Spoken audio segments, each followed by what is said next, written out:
Welcome to the Conscious Classroom podcast, where we're exploring tools and perspectives that support educators and anyone who works with teams to create more conscious, supportive, and enriching learning environments. I'm your host, Amy Edelstein, and I'll be sharing transformative insights and easy-to-implement classroom supports that are all drawn from mindful awareness and systems thinking. The themes we'll discuss are designed to improve your own joy and fulfillment in your work and increase your impact on the world we share. Let's get on with this next episode. Hello, and welcome to the Conscious Classroom podcast. My name is Amy Edelstein. I'm happy to be with you today, wherever you are, and whenever you happen to be listening.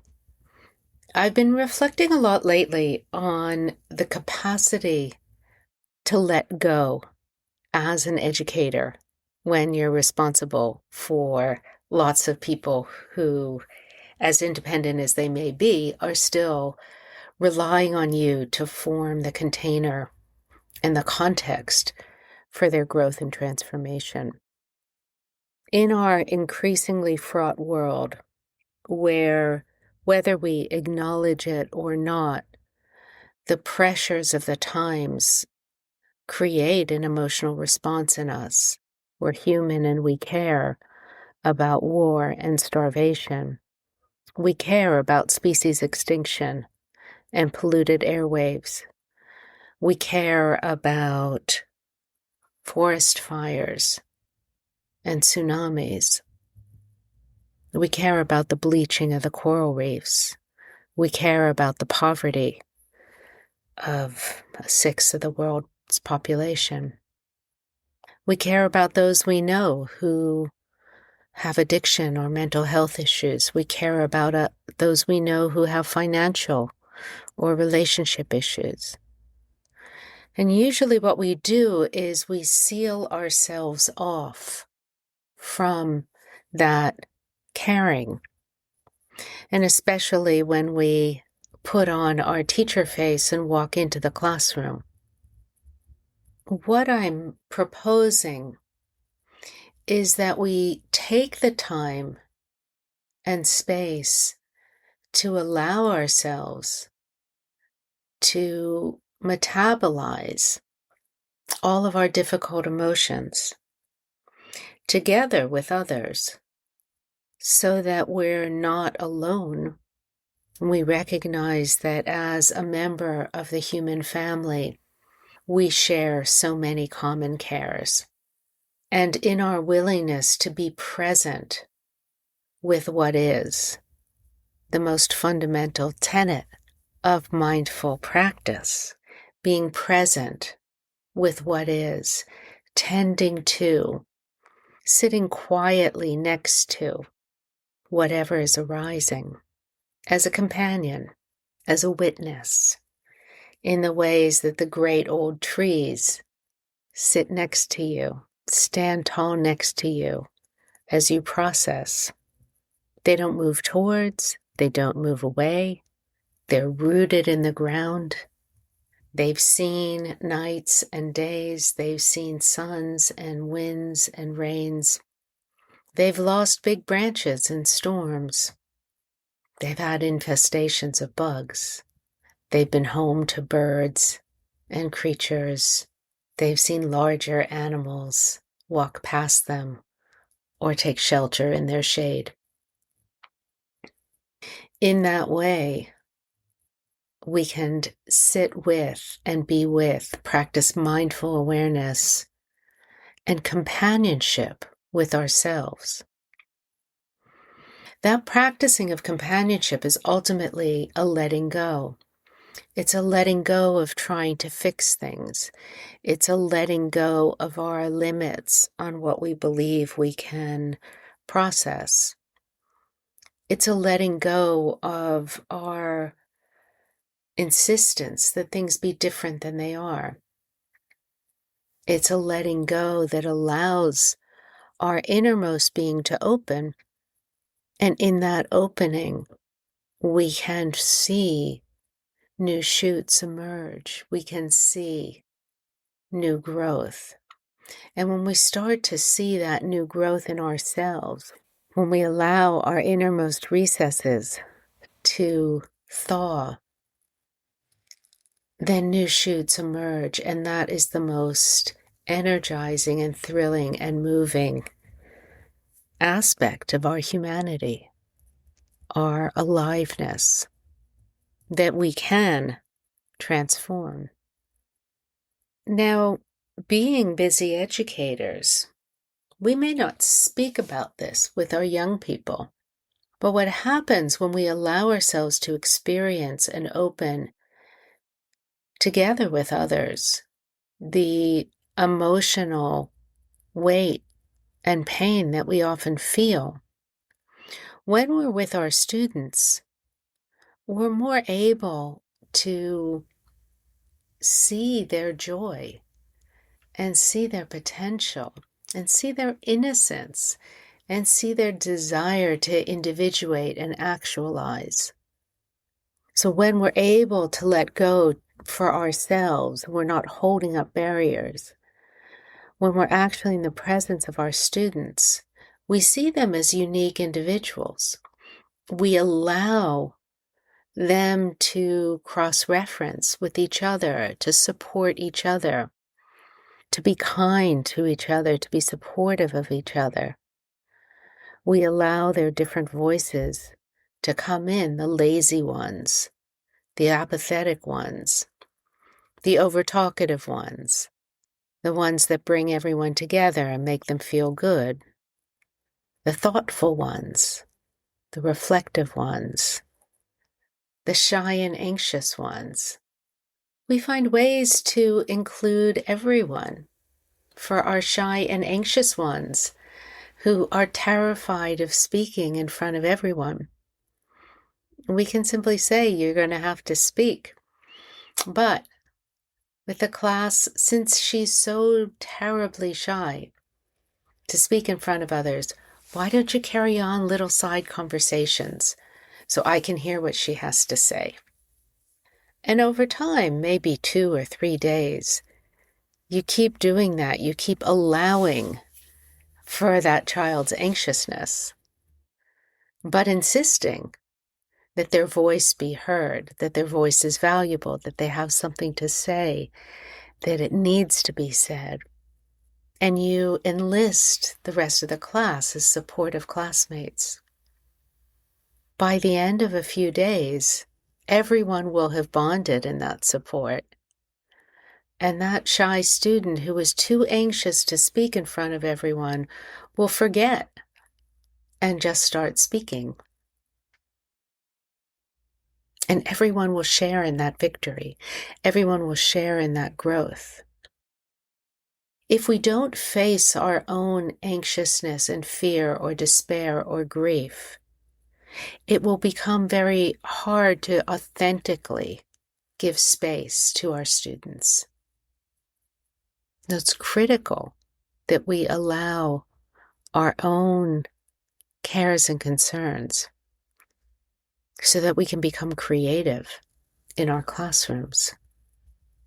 As we allow for our own cares and concerns, with more impartiality and more sense that we are part of a planetary aliveness that experiences so many different things. We are not separate and alone in what we're processing. Then we start to feel also a tenderness and an awakeness and a passion for the possible. One of the ways that we can cultivate this and practice this is by, as we enter our classroom, having an internal ritual, having an internal orientation. In the Buddhist tradition, when you sit down to practice, you take refuge. You take refuge in those who've walked before us, who have discovered profound wisdom. We take refuge in the fact that there is a wiser path to walk, and we can find that. And we take refuge in the wise ones who travel with us. And I would add to that, we take refuge in the 10 generations to follow us. And as we take refuge in the 10 generations to follow us, we become more intentional about our actions. So as you walk into your classroom and sit down at your desk, in your own way, in your own words, in your own you create your own container of what are you taking refuge in? What big tree is providing stability and shade for you? And also, as you take refuge and feel that support of the wise ones who've come before, of the fact that there are positive choices we can make and we can discern them, that we're not alone and there are others all around the world who we can align with and walk together, and that our actions matter, that in some way the future generations are looking down on us and hoping for the best and encouraging us to reach for the most caring response. And then we set our intention that we intend to help our students grow and develop and transform. We intend to bring joy and happiness to ourselves and to others. We intend to walk softly with care. If you make that your ritual as you come into your class, before you straighten your desk and check your email and pull up your lesson plan and lay out your name cards or your materials for the day, you will feel like you're in the center of your lesson. You will feel like you have aligned with what is most important to you and what will guide you in the class. This is how we create conscious classrooms. This is how we make a conscious environment that the expression of which is trust and safety for all those who come into that environment. They feel our care, they feel our intentionality, they feel our passion, they feel our responsibility for ourselves. And when an adult is being responsible for themselves in this deep way, out of care and love, not fear and discipline, it creates an environment where the students themselves also feel trust, feel respected, feel invited to be heard, feel excited even in their shyness or awkwardness or boredom or laziness to grow. They feel willing to step out of their shells and to bond with each other and hold each other. When students feel able to be themselves, it creates an amazing bond where they feel respected and heard and seen and able to be different without conflict. It creates a sense of joy. And really, all you need to do is be yourself and let go. So as we approach this new school year, and as you're thinking about these last weeks of summer, allow yourself to process and take time with others to embrace all of yourself, all of your feelings about this moment in time, all of your sense about the future, letting go of any need to control or act because the process of being mindful without leaning towards or away from, of being with yourself, like that tall tree is with you, will do the best to prepare you for whatever comes in this year ahead. It'll do the best to prepare you to allow for community to authentically emerge in your classroom, to allow the unnecessary control and discipline and inhumanity that comes into school systems not as a fault of anyone in particular, but as a result of the large bureaucracy that school districts are a part of. You can bring humanity and personalization and independence and connectedness back into your classroom. And students will love it, and they will reward you with their joy at being together, at being with you, at learning, at feeling that they matter. And of course, as an educator, when we feel that our students are blossoming and growing, we feel that our work has meaning. And that gives us energy for whatever we might find. So in addition to taking refuge in those wise ones who have walked before us, in the path that incorporates more care and love and insight and directionality, and in the community of good people who are standing with us shoulder to shoulder, and in our intention that we make conscious and solidify each time we walk into our classroom. I invite you also to incorporate into your day the practice of mindful walking, of noticing your feet connecting with the earth, with the floor, the solidity of the floor beneath you, as you move from place to place. Anytime you remember, let your thoughts turn towards the immediacy of walking and your intention as you move from place to place, to walk in peace, to walk in care, to walk in connectedness, to walk in purpose,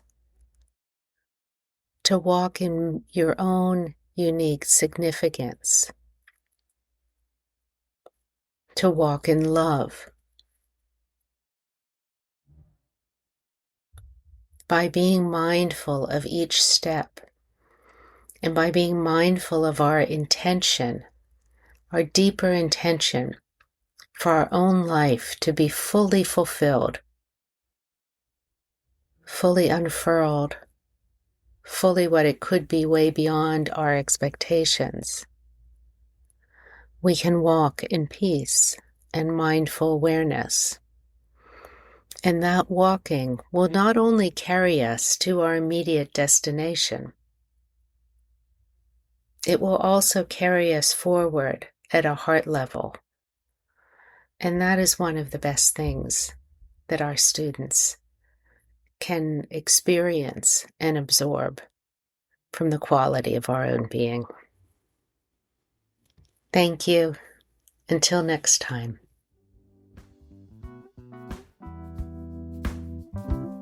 Thank you for listening to The Conscious Classroom. I'm your host, Amy Edelstein. Please check out the show notes on innerstrengthfoundation.net for links and more information. And if you enjoyed this podcast, please share it with a friend and pass the love on. See you next time.